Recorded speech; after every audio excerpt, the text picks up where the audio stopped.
Welcome to the prep. I would like to say Happy New Year to everyone, and hope you find that 2019 helps you achieve all the goals for this year. So today on our third Prep Hour, Steve, we're going to focus on some of the difficult words that can really impact on your writing score in this exam, because there's lots of words in English language that are actually difficult to use.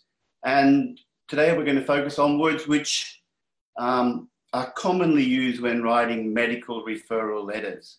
So over our many years of preparing students for OET exam, we've collected a lot of data, and amongst that data there's trends, and there's a lot of words that many language learners find difficult to use. So that'll be our focus today. It's going to be a live and interactive session. So as we go through each point, we'll be able to ask questions, and I'll respond to as many questions as I can. I may not be able to respond to all questions, but I'll be certainly doing my best. So enjoy this session, and let's begin.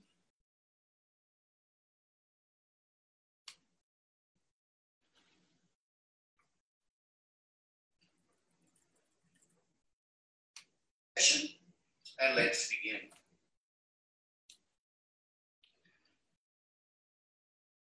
Just checking here to make sure I'm getting my questions coming through. If you put, so I can see some likes coming through, so give us a thumbs up if you're getting this loud and clear.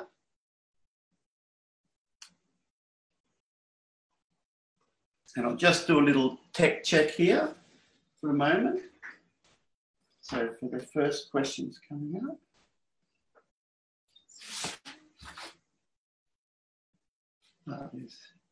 This one.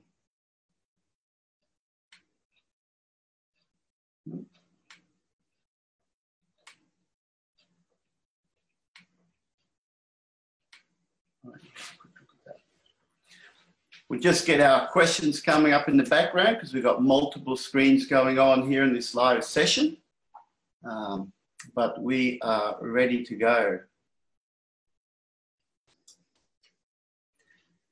So let's begin with probably the most common error that we're likely to get.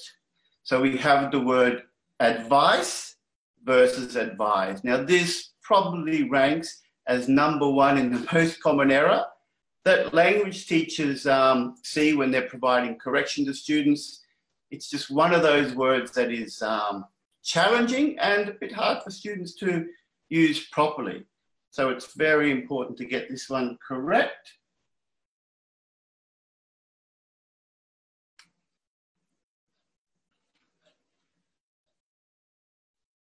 Okay, so let's have a bit of a look. So advice is a noun. It's spelt with a C.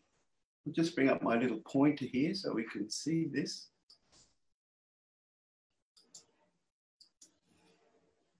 So advice is a noun, spelt with a C, and we give advice or provide advice to patients on how to take their medication.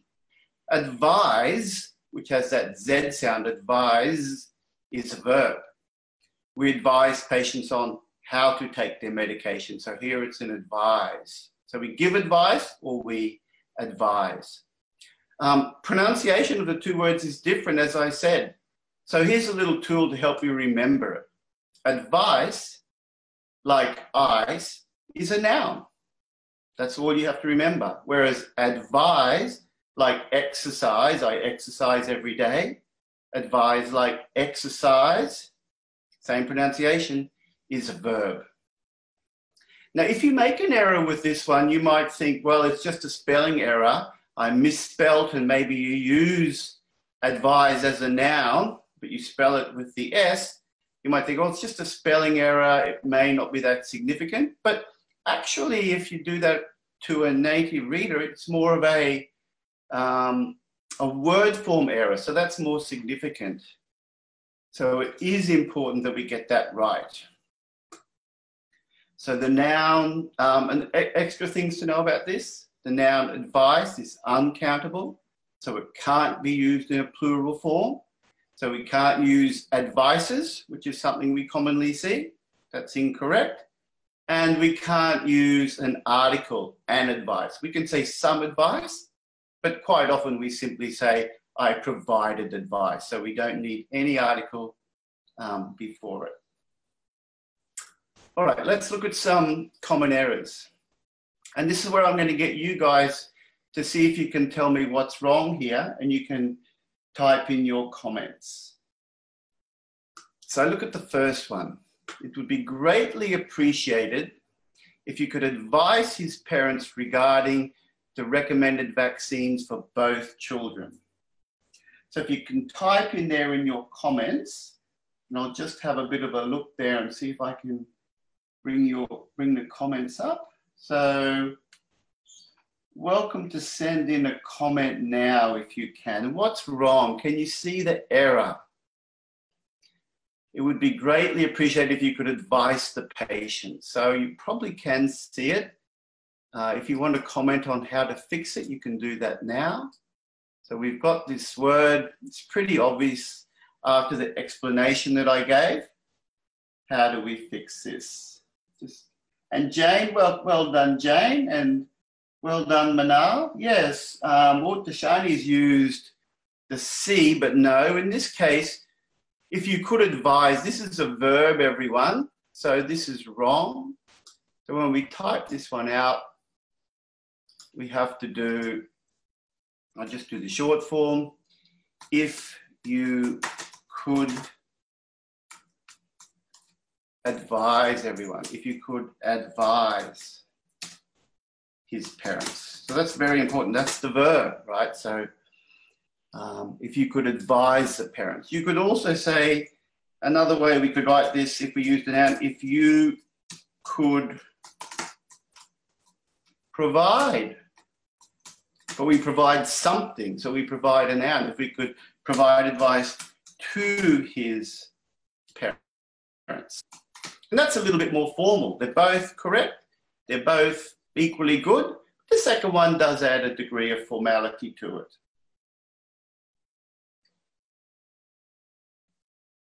Okay, let's try the next one. I'm writing to refer this patient for an advice. And you might be able to see this here, for an advice. And someone's already written the answer in there, I can see. Latifa, well done, Latifa. I can see your comment there.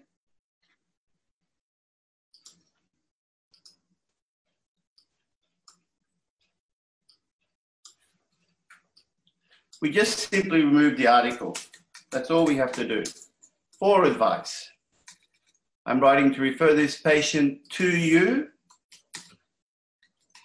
For advice means the patient needs advice regarding management of the bilateral inguinal hernia. So this letter would be seeking advice regarding this. It would be a doctor seeking advice for another doctor.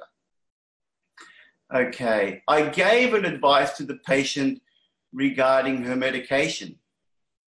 It's the same, almost the same, isn't it? Well done, Dashani and Manal. We're simply going to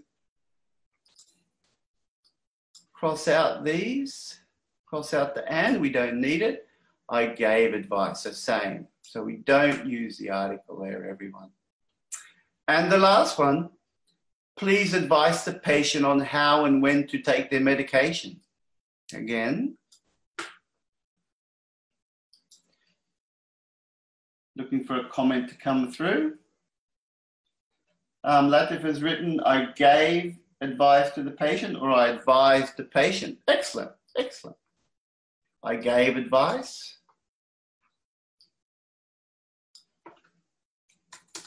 That was the one above, so we've done that. And the next one should be, please advise the patient. Or please provide advice to the patient. Now, that was written in some advice. Yep, You can say please in the one above where we're using, so I'll just put in brackets just to make it clear. But the one that I wrote above, I gave advice. Somebody said I gave some advice, right? So we got some as an option there. But my advice in this case is not to really use some. We don't really need it. We don't need to talk about the quantity. We just keep it simple because our referral letters should be as concise as possible. So the amount of advice is not really relevant. So we remove some. That's what I would do. And I would simply say, I gave advice. All right. Any other questions from the audience on this topic? I'll rest my voice. And then we'll move on to our next topic. I've got a question here from Nicole. Why you said please advise? Because you're asking, it's an instruction. So it's please advise. So we call this the imperative form of the verb. We advise, it's almost like advise the patient to do this. You might say to your patient, take your medication. Please take your medication. So that's the imperative form of the verb. It's not a noun. Please advise. So that's the answer to your question there, Nihal. I hope that's clear. And Paloma asks, it would be greatly appreciated if you could give some, no. See, Paloma's written in a question, if you can see that, everyone. She said if you could give some advice, but she's used the verb, give some, we give something. So something means it's a noun. So they'll just type that one up for everyone so you can see it. It would be greatly appreciated if you could give, just lost that comment there, I'll go back up on my screen. If you could give some advice, we must use a noun. Again, that some is optional. When we do it in the question form, because we're asking someone to do it, some sounds a little bit better here, but I hope everyone can see that. So if you're having trouble, because this is something you really got to review, spend a bit of time, make sure you understand it in detail. All right, and I'm going to move on, but just go through the final comments. Asma said something is not advisable. Well, now we're using the adjective. Well done, Asma. You can also say it is not advisable to skip your medication. I'll give that final example on the screen so everyone can see it. Let's just bring up my text. Just a final example. It is not advisable to skip your medication. Or to skip a dose. So this one is the adjective of the word. So this is what this is all about with difficult. It's about you having awareness of whether you're using a noun, whether you're using a verb, or whether you're using an adjective, and applying the appropriate structure to go with it. That's what this is all about. All right, any more comments?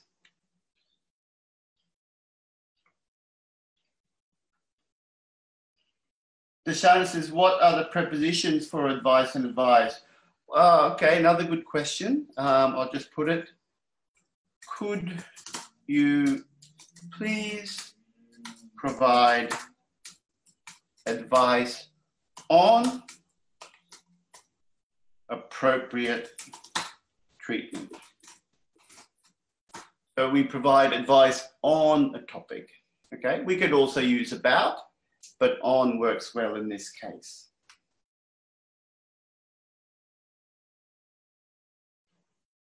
Okay, I'm going to move on now. I'm going to move on. and we're going to talk about affect versus effect. Now, these two words have the same pronunciation, everyone. They have the same pronunciation, but they don't have, but they're different word forms. So affect is a noun. Affect, same pronunciation, is a verb. The treatment had no effect. The patient has not been affected by the treatment, which is the verb. Now, this is not just a mistake for English language learners. It's a very common mistake for native speakers as well, because the pronunciation is exactly the same. So, but it's a bit more simple. It's not as complex as advice versus advise. So she has also been affected by glaucoma for the last 4 years. I think that's pretty obvious what's wrong there, isn't it? It's the spelling there, isn't it? And so to correct that one, we're simply going to put, she has not been. Type in your answers, everyone, but I'll type it in now because I'm sure you know it. Has not been affected, because we're using the verb here. Has not been affected. Yep, well done, Yosra.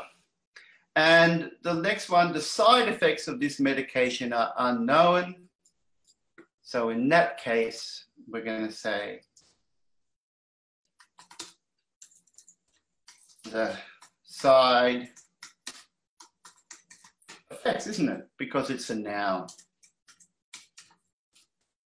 Okay, so that's pretty simple. But just be aware of it. If you get this wrong, it's not necessarily a spelling error, as I said before, it's more of a word form error. All right, I'm going to move on. We'll go to our next page.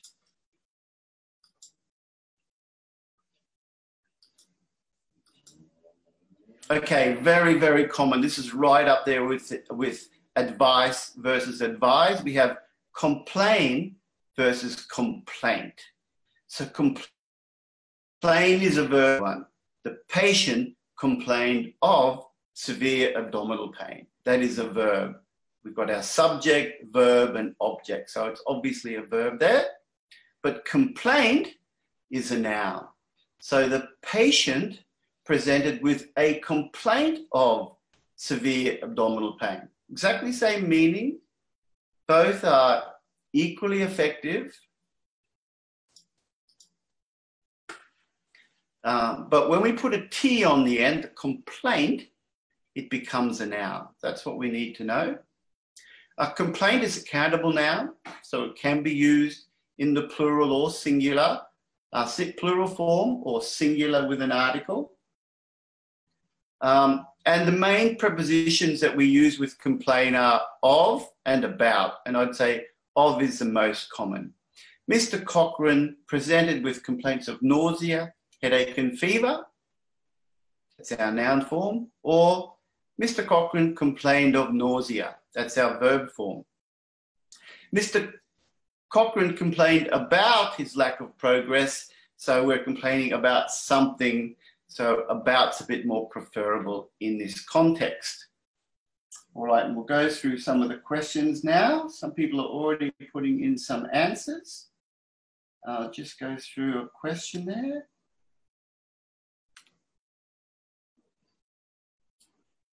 Mike says, is there a booklet for this lecture? Hello, Michael. No, there's not. Not for this one, just work off your screen. And Abdul has given an answer for the first one already. This says the patient complaints of. Whoops. Let's go back to that page. The patient complaints of. No, you can't use a noun here. The patient complains of. So you've got two choices. You could use complains of, means it's current, but probably if you're talking about, when you're talking about a consultation, and this is your subjective aspect, what the patient complained about, you ask them how they're feeling. They said, I've got this terrible chest pain and high blood pressure. Then it would be more likely we would use past tense. The patient complained of chest pain. Always got to fit it into the context of the actual time that you're writing. Okay, the next one. The patient presented with a complaint of chest pain. Now, this is a very common thing that we see, presented with a complain of, but complain is a verb, isn't it? So we know we can't use that. So how do we fix it? Without complaint of. And I'll just go through all of these, everyone, and then I'm going to look at your comments. And then down below, today Mrs. Martinson came in with complains of. Again, we've got the same thing. So she came into your clinic. So I'm sure you can see that. It's not too hard when we see these examples with complaints of, but there's another one we could do. So we can say Mrs. Martin came or presented with complaints of something, or Mrs. Martin came, I might use a different example here. We could use presented, complaining. So we could use a gerund, complaining of. So we've got a few options there, depending on what structure you use. And the last one, he presented to my office on this date, 2018, complaining from. So we can't use complaining from. We have to use complaining of. So the trick here, it's all about memorizing these, because these, I think, for a lot of people, as we'll see in a moment, but these are all ingrained errors. So we really do need to commit it to memory and double check our sentences when we write our referral letter. I'll just go through some of the comments that have come through. Any comments about this?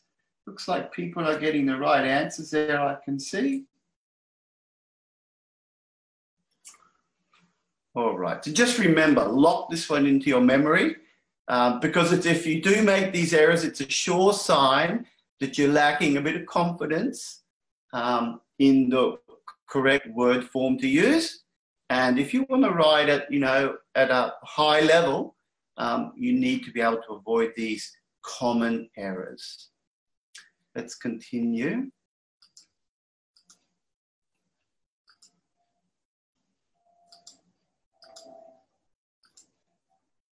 Now, it's all about habits. So these old habits, perhaps you've been making errors with advice versus advise, or affect and affect, or complain versus complaint. Maybe you've had these old habits, but we have to create new habits. It's what, especially with writing, but it's all, you might have a version of English where you come from, and it's a little bit non-standard. So part of your study is to standardize your language and just work through all those little errors or perhaps old ways that you've been doing which aren't correct, and you've got to develop new habits. And it's all about memory, everyone. Maybe you have to write it out the old-fashioned way.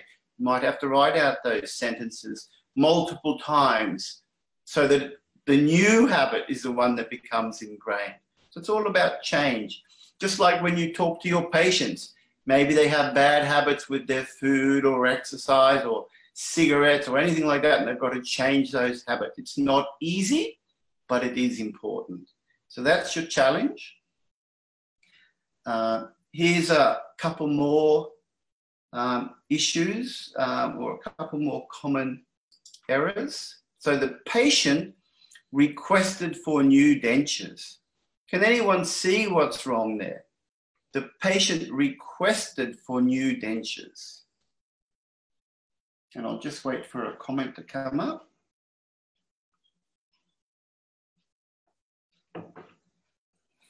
Because this is a very, very common error. Pardon me, it's just jumped ahead there.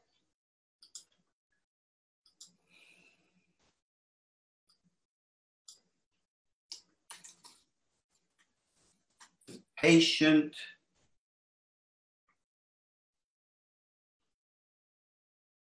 well, good. And I'm just reading through the comments here that are coming on my screen. Nice to see Asma said. Asma is welcome to change it. Good job, Asma. Change is good. A good start for 2019. And I'm getting some good responses here. Mike's written, the patient requests new dentures. That's right. And Asma says without for, and Doa's got that right. And a lot of people have got that right. So the patient requested, because we request something. The patient requested new dentures. Now there is another way to write this. You could say the patient made a request for new dentures. That's still correct, but it's not very natural. It's too formal. You're not trying to, it's too many words there, right? So it's correct. We make a request for something. In that case, request here is a noun, same word, and the patient requested is a verb. And my advice in cases like this one, we definitely want to go to use the top one. Both grammatically correct, but the top one's more natural. Okay, Mrs. Green requested about IVF as treatment. Now this one we've got to modify as well. It's a little bit harder, this one. Who wants to try? Type in your answers. Mrs. Green requested. So requested about is wrong. We've still got to request something. What did she request? I'm going to write it like this. I like the about.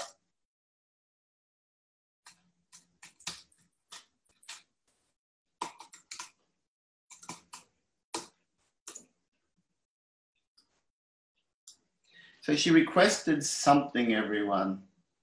Can anyone do a gap fill for me here?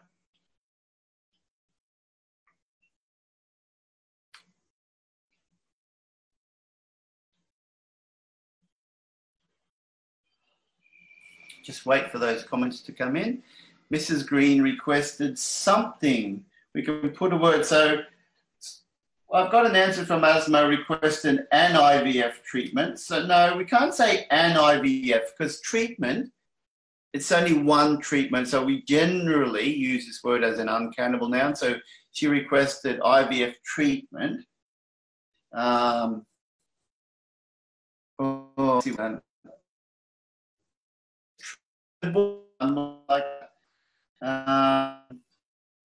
Possibility once written. Advice? Yes, well done, Mary, for using advice. Good on you. She requested advice. That would work beautifully. So we got two options. I'll give you two. I like advice because we've been talking about that. Or information. So two options there. Okay, and this is a bit of a tricky one with articles. I just think I accidentally typed that in. So about IVF as treatment. We might say IVF as a treatment option. Once we put option, option is definitely a countable noun. There's no grey area there. So we can use that in that way. Okay, that's request. What about the next one? Nicole has not contacted with her partner for 3 months, everyone. Nicole has not contacted with her partner for 3 months. I'll start typing. Nicole has not contacted. Do we need the with? This is the question. Do we need the with?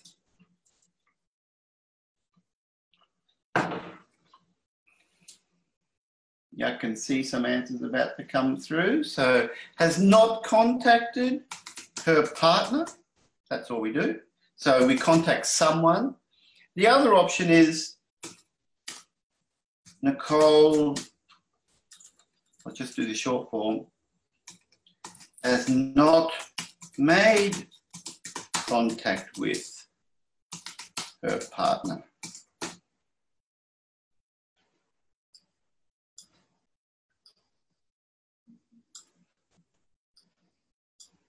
Nicole has not contacted a partner or has not made contact with her partner, and that is our noun. So we make contact with someone. And contacted is a verb. So again, that's the overuse of the preposition. Okay, I'm going to keep going. I would appreciate for your ongoing care. So I'll just do these ones myself. I think you know what's wrong. I would appreciate your ongoing care. We don't need for. And Miss Blue, poor old Miss Blue. Miss Blue underwent, because these are all the same patterns, underwent laparoscopy. Put an S in there. So these are all cases where people just randomly add these prepositions where they're not needed. So these are the old habits. These are the ones that I'm sure many of you make. Type in a Y if you make these kinds of errors with prepositions. Is this your old habit? If it is, it's time to change. Out with the old, in with the new. Bring in your new habits. Okay, Manal wrote something. I would appreciate. I would remove the be verb there. I would appreciate. And I can see a lot of people saying, yes, they make these mistakes. So change those habits. And a question came in, why laparoscopy is countable or not? But surgery is not. Well, laparoscopy, I guess, is a procedure. And I normally, look, this is borderline. We could say she underwent laparoscopy. I prefer the article there. It sounded natural to me. But if you omitted it, Miss Blue underwent laparoscopy, it still doesn't really sound wrong. Technically, yes, we'll put an article. Because it's a procedure, so procedure is countable. But that question regarding surgery there, surgery is uncountable. Even though, yeah, it's uncountable. Even though there are some exceptions to that rule in writing, I would use surgery as uncountable and operation as countable. And for information about that, check out the Prep Hour with Steve that I made on articles where that's covered. All right, I'm going to move on, everyone. I'm going to move on.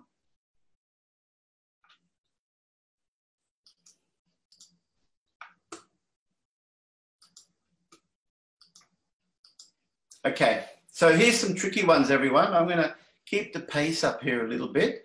We've got suggest, recommend, explain, and discuss. Now, what I'm going to do for these ones, I'll go through and put up the answers, and then I'll check your comments at the end, and we can go through those questions that you might have. So these words, they're easy to make mistakes with these words because they have a few little tricks in how they're used. So they're common in referral letters, but because they have restrictions, it's easy to make an error. So none of the words above can be followed by an object pronoun. So look that up in your grammar book, but it's when we have a subject pronoun like I, or he went to the doctor, but we can use, there's something called an object pronoun, the same pronoun, but when it's used as the object. So remember the English language pattern, subject, verb, object. So these words, this is the verb, and after that you're going to put an object. We can't use an object pronoun. So I have suggested him to see you next week. That's not correct. I have suggested him to see you next week. So we've got to fix this one up. Feel free to type them in, but I'm just going to bring up the correct version as well. I have suggested. We can't follow by an object pronoun. So we need a noun here. We need an object still, or we can use a noun clause. And I would use a noun clause. I have suggested that he see you next week. That's how we get around it. I've suggested that he see you next week. So that fixes that one. Let's look at the next one here. I suggested her, same thing. But I'm going to give you a different way to fix this one. I suggested, now we can't use our object pronoun. So I suggested, but we can, and we can't use an infinitive, but we can use a gerund. So I suggested returning. I suggested returning in the morning. Or we could say, I suggested that she return in the morning. So there's another option. Suggest plus a gerund is very common. That's a good way to use this word, okay? But if you think of the word advise, just so you know, I could say, I advised her to return in the morning. So advise can have a object pronoun. I advised John, okay?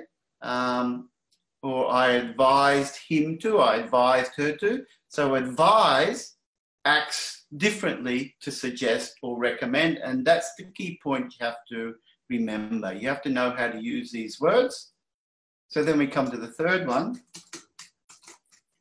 I suggested taking gruesamide.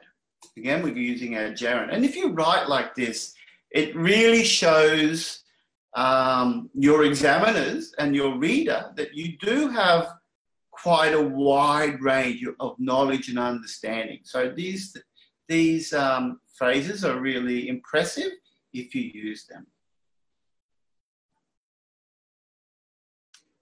Yes, as was saying, made a mistake with suggest, so now you know. Someone wrote it, I suggested seeing you next week. That's good. Doe was written, I suggested that he have to see you. We don't really need to add have to. I suggested that he see you. We don't need to put the modal verb have to in that sentence. Okay, recommend is similar. I recommended him to rest for 3 days. I recommended, two options. I recommended that he rest, or I think you know the answer, gerund, I recommended resting.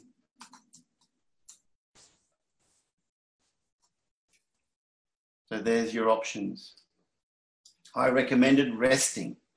So remember that, lock that in. So same pattern as suggest. The next one. I recommend to stop. So that's the one. So to rest and to stop, that's our issue with the infinitive, right? So these words can't take an infinitive. Remember I said before, advice can. I advised him to stop. Oops. It just went back one. I advised him to stop, our favorite word advise. I advised him to stop. I advised him to rest. So we can use advise with infinitive form or with an object pronoun, but we can't with recommended and suggest. So we'll go back to what I was putting there.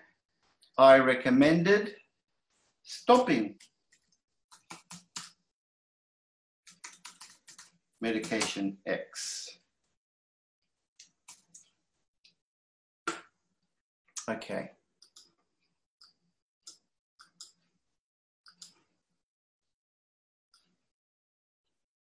There we go. Next one, explain. Same thing. This is a bit more common in speaking, actually, but I explained them about the necessity of further investigation, including semen analysis. So I explained them. Same rule. Well, there's two options here. Explain's a bit different. Explain, recommend, suggest and recommend can't take an infinitive, but actually a little caveat there from what I said before. Explain can. I explained to them So explain can't take a direct object, but it can take an infinitive. So I explained to them about, or can take the preposition to. I explained to them about the necessity.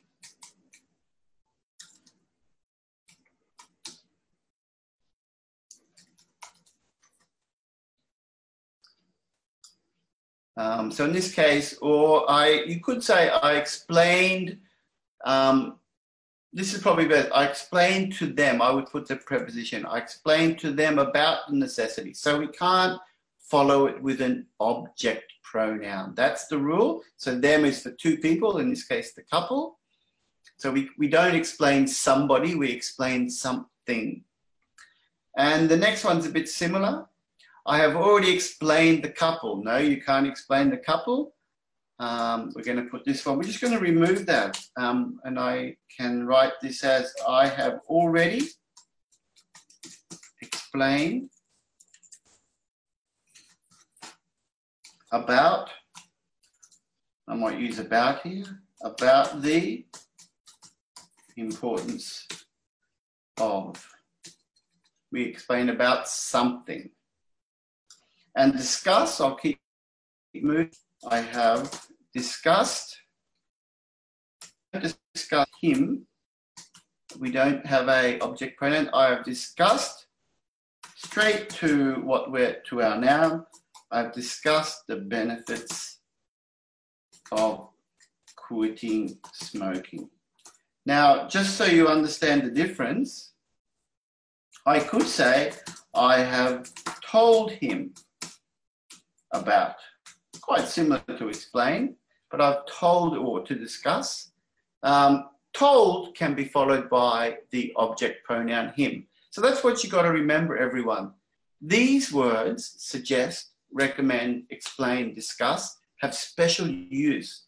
I suggest you spend a bit of time going through this in detail so that you can use them accurately. All right, now I'll just check the comments. Quite a few comments have come through. Nihal says, can I say I suggested to her seeing you? No, I don't want to follow suggest. It doesn't really work the same way as explain. That sounds awkward to me. So I would say I suggested that she see. It's a lot more natural. Elizabeth has done well. Ragia said the patient was advised to quit smoking. That's perfect. The patient was recommended to take rest. That's good as well. I recommend ceasing medication. Excellent, Uvini. I recommend that he rests. Good. Or I recommend that he rest. Oh, that's a bit of a tricky one there. I recommend that he rest. Ooh, we'd have to look that one up. It sounds natural. I recommend that he rest, because we say he rests at home, but when we use recommend, we don't really conjugate the verb. But it's one of those little tricky ones. Have a little bit of a look up, because they actually sound both natural, and native speakers use both as well. For me, I recommend that he rest. That's the one I go for. Sounds right to me. But we look up the intricacies of those little grammar rules to confirm that one. All right, so I'm going to go a bit further now. I'm going to go to my new page. Okay, you got to, what we're doing today, everyone, we are turning up the volume. And these ones are going to go through pretty quickly because these are just vocabulary errors. So you got to crank up your volume. You got to max it. Max your volume, everyone. It's a lovely graphic, that one, isn't it? The better your vocabulary, the more control you can write with, and the more range of structures you can use. And when we're describing patients' histories and we're writing formally, that's a very good thing. So turn up the volume, everyone. Allergy, it's a noun. Allergic is an adjective. Let's have a look. In addition, he is known allergic to nuts, for which he was admitted to hospital with anaphylaxis 2 years ago. He is known allergic. That's not right. How are we going to fix this? So 2 ways. He is known to be allergic to nuts. We're using our adjective. Or he has a known allergy to nuts. So just using your noun or your adjective and using the right structure. Regarding his medical history, we should probably put a comma after that, shouldn't we? Regarding his medical history, he is allergic to sulfur. So same thing, isn't it? He has an allergy to sulfur. Or he is allergic to sulfur. You don't want to make these mistakes. These word form errors are a real giveaway that perhaps your writing is not quite as high as it needs to be to express what you need to do accurately. Type in any comments you have on these ones, everyone, before I move to the next page. He has, and this one says, it says he has allergies to penicillin, but this would indicate he has more than one allergy. So he has, what goes in here, everyone? I'm using singular form. I'll get you to answer this while I catch my breath.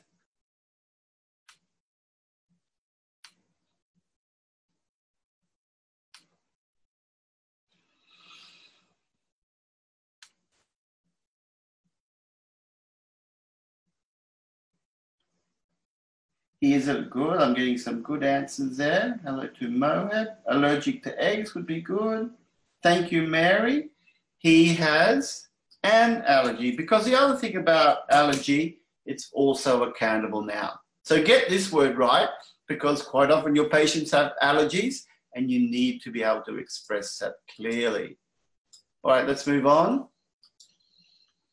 Widow versus widower. Wow, this is really common. So widow is a noun. It refers to a woman whose husband has died and the woman has not remarried, hence they are a widow. Whereas widower, also a noun, refers to a man whose wife has died and that man has not remarried. So the widow is for the female and widower is for the male. Oops. And there's also an adjective form, widowed. So it's the same adjective, interestingly enough, for both words. So a widowed man or a widowed woman. Now, very, very common error. People find this word confusing. And it's even spelt a bit funny, isn't it? Widow, got 2 W's. That's a little bit unusual. That probably adds to the confusion. Let's fix up some of these sentences, everyone. I'm writing to refer Mrs. Saunders, a 58-year-old widowed.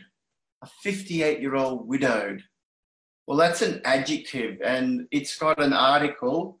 So we must have a noun. So a 58-year-old widow. That's all we have to do.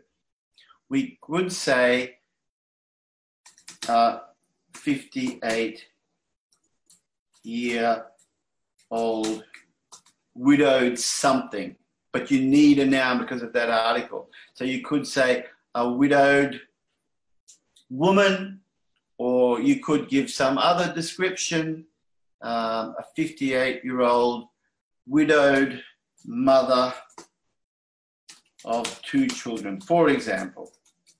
You could elaborate that way, but that's using the adjective. Okay. I'm writing for Mr. Jones, a 68-year-old widow. What we saw above, it's a male, so he's not going to be a 68-year-old widow, is he? He's going to be a 60-year-old widower. We've got to use the right word. And Let's go to Mary Green. I'm writing for Mary Green, a 68-year-old widow woman. So that's where we have to say that if we're going to use woman, a widowed woman. All right. But I still find that a little bit redundant.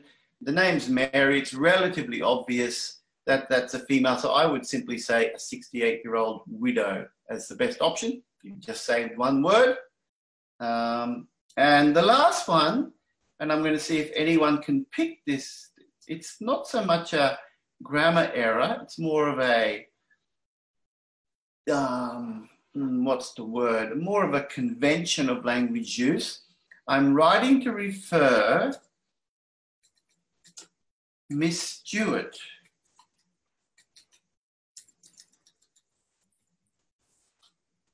What's wrong there, everyone? I'm writing to refer Miss Stewart. She is a widow. I'll see if anyone can put the answer there. There's something wrong. Can you see the answer, everyone?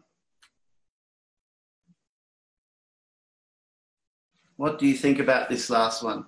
There's something wrong. Something wrong with the title. I'm writing to refer Miss Stewart. Or Ms. Stewart, perhaps this is better. Ms. Stewart with the MS. Does anyone know?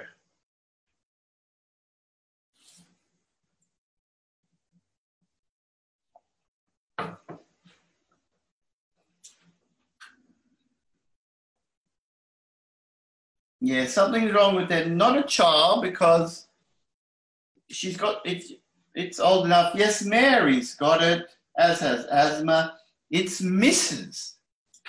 I'm writing to refer Mrs. Stewart, a widow with no children. So if you put Miss and if you put or Ms, that could actually offend Mrs. Stewart because although her husband has passed, she's allowed to keep her married title. And she might also feel very strongly about that because it's part of her identity. Because Mr. Stewart is still with her in heart. So we need to show respect with that. So that's just a little extra thing to be aware of to enable you to show respect to the person as well. So we would prefer, you know, the married title there, Mrs. Stewart. Okay, let's keep going. If there's any questions, let me know. Deshani says use full name. You could, but you don't have to because you might have put the full name in the subject line. All right, a few more to do. We're not done yet, a little bit more. So confident versus confidence. Again, confident is an adjective, confidence is a noun. So the patient is not confident in her ability as a mother. So that's using the structure for an adjective, to be confident. Or confidence is a noun. The patient lacks confidence. So we lack something. So there's your two patterns. The be verb is for the adjective, and for the noun, we lack something. The patient lacks confidence. Same meaning. Okay. Common though, people get these words mixed up. Confident, the adjective, confidence, the noun. The patient has not confident social situations. A few errors there. The patient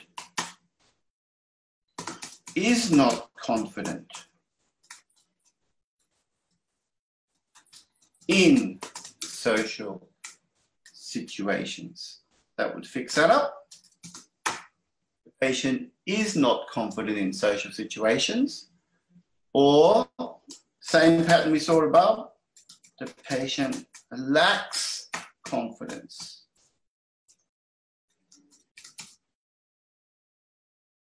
in situations. Same pattern. With the patterns. And the bottom one's the same. The patient is not confident. No, the patient is not confident. So remember those words, everyone. And asthma is written in something. The patient has no confidence. Good. The patient has no, you could put no confidence, But that's even stronger, because if you've got lacks confidence, and the other one, the patient has no confidence. But it's correct, but it's just a little bit stronger. Okay. Now, another common word, difficult, adjective, difficulty, noun. The patient has found it difficult to walk unassisted, or the patient has had difficulties walking unassisted. So when we use the noun, difficulty, we often follow with our gerund, as you can see there, has difficulty walking, but people have a bit of trouble using the adjective, and we use it with the verb found. So the patient has found it difficult with infinitive, difficult to walk. This is quite hard, everyone. So you've got to remember these ones. So as a result, and I can see Manal's already got it, as a result, he is difficulty. No. As a result, he has difficulty. You've got to remember that. And difficulty too, no. He has difficulty, we've got to use our gerund. He has difficulty swallowing fluids. Now, sometimes we could put here as an option, we could say difficulty with, but that's optional. But we got to follow with the gerund. John has been having difficult in caring for his partner. We might put here, John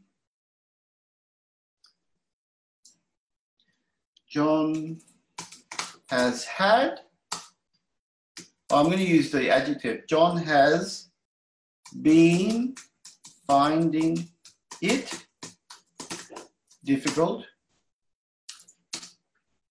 to care for his partner. Okay, John has been finding it difficult to care for his partner. So just remember, these are hard. Spend a bit of time to understand the use and ask yourself, am I using the noun pattern or adjective? You need to be aware of which one you're using. And again, write out 10 sentences to get this one right, because it's tricky and you've got to be able to remember it. All right, moving on. I'm a little bit conscious of our time now. It's nearly 9 o'clock here in Brisbane. We've got a few more things to do. During versus while. So these are our last two big ones. So during is followed by a noun. During hospitalization, the patient made a full recovery. So during, we've got our noun, during hospitalization, or the patient had many visitors during his stay in hospital, during his stay. The next one, while is followed by a phrase or a gerund. So Mr. Harris injured his knee while playing tennis. So that's the rule, while playing tennis. The patient had many visitors while recovering in hospital. So these, I think people are pretty good with while, but people definitely have trouble with during. So he twisted his ankle during playing squash 3 months ago. I'm going to give that one to the audience.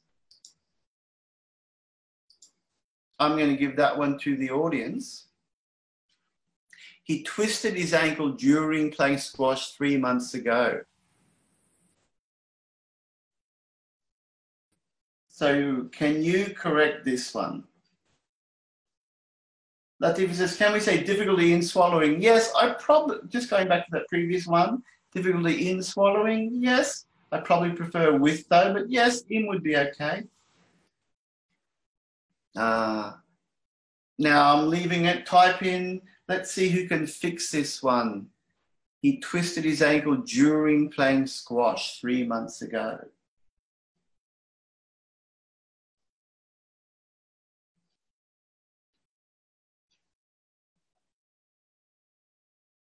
While playing, yeah. So we're going to say there's two ways to fix this one. One way to do it, while playing squash. Okay, while playing squash. But what about the other one? I want to use during. I like during. Can anyone correct it with during? We can't say since 3 months ago, just 3 months ago. See if can anyone give me a during?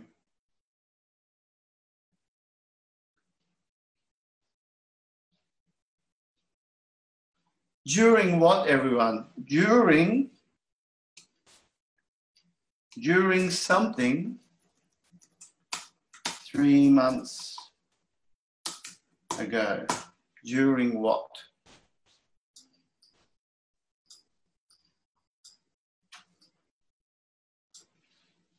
Whoa, well done, Mohammed.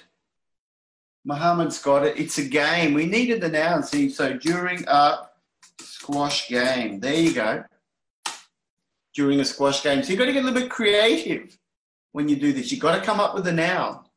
Game is a noun. So just be careful with those two words. And the last one for today, following versus followed by. So again, this is confusing words for many people. And I'm sure for many in the audience, this would be confusing as well. But following, A follows B equals A happens after B. So if A, I'll just use my highlighter, A follows B. So that means A happens after. That's just a simple follow. But when we put the by, this is when we're using the passive, A is followed by B, happens before B. So there are two different meanings. A follows B, A happens after B. A is followed by B means A happens before B. So look at this one. She was admitted to hospital followed by a collapse at home. So that would indicate what? She went to hospital and then she went home and collapsed. So it's wrong, isn't it? Because the collapse occurred first and was the reason for admission. So to fix that one up, we're going to say following a collapse or a fall at home. So we're going to use following, not followed by, to get that order right, because A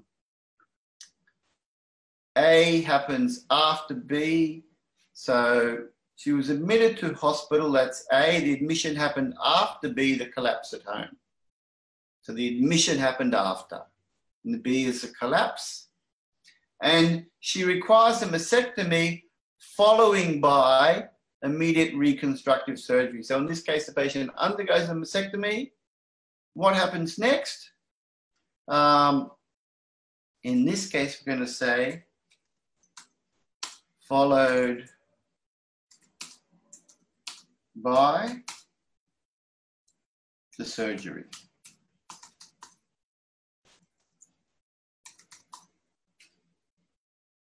Okay, so she has a mastectomy. Okay, and that's A, she has that first, followed by, sorry, I've got that wrong. So she requires a mastectomy. Oh, following by, no, we've got that one mixed up. She requires a mastectomy. Here we would have to use, oh, it's a bit confusing, this one.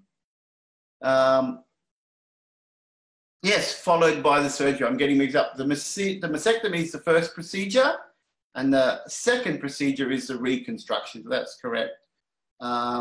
She requires mastectomy, followed by, got confused medically there, not being a doctor, followed by the immediate constructive surgery. Okay, let me check your comments, everyone. Followed by reconstruction. That's right. Asma got it. All you doctors would have got that, I'm sure. Isa said how to write medicines with doses in the letter. We just covered that in our virtual classes on our course, Isa. I'm out of time today, so we can't do that. But we do have some great courses that can help you with that. And let's look at that now, everyone. So any final questions before we move on related to these topics? Type them in now. And I hope you found this session informative. Let me just get my spotlight. So, 2019. How many people are taking the exam on January 12? I'm sure many of you are. If you are, good luck, everyone, with your final 3 days preparation before the exam. And don't forget, you've got other videos there available in this series of Prep Hour with Steve. And we will be back in a couple of weeks' time with another one, and we'll keep you informed of what that is. In the meantime, if you like the sound of this style of teaching, and if you think it can help you, then come over to OETonline. We've got great study options to help you. So we have virtual classes, actually start next week, January 14. They're online. And we've got group classes if you're in Brisbane, starting next week. Great team of teachers. We've got great courses to help all professions. Doesn't matter whether you're a nurse or a doctor or whether you're a podiatrist or an optometrist, we can help you. And we are an official preparation provider. We make all our own material, same degree of difficulty as you'll face in the exam. We're also flexible. Perhaps you've already passed some skills and you only have 1 weak area that you need to focus on. So we have single skill or all skill options. And obviously the main idea is to improve your language skills and strategies so you can pass OET on your next attempt. Thank you, everyone, coming today. And I'll just check the final comments. All right, good. Latifa said, useful taking exam on January 12. Very good luck to you. Mitchie's a bit nervous, yes, but goes through the right thing, goes through the right review, and you can get there. All right, everyone. Thank you very much. Good luck on exam day, and we'll see you in a couple of weeks for another Prep Hour with Steve. Bye for now.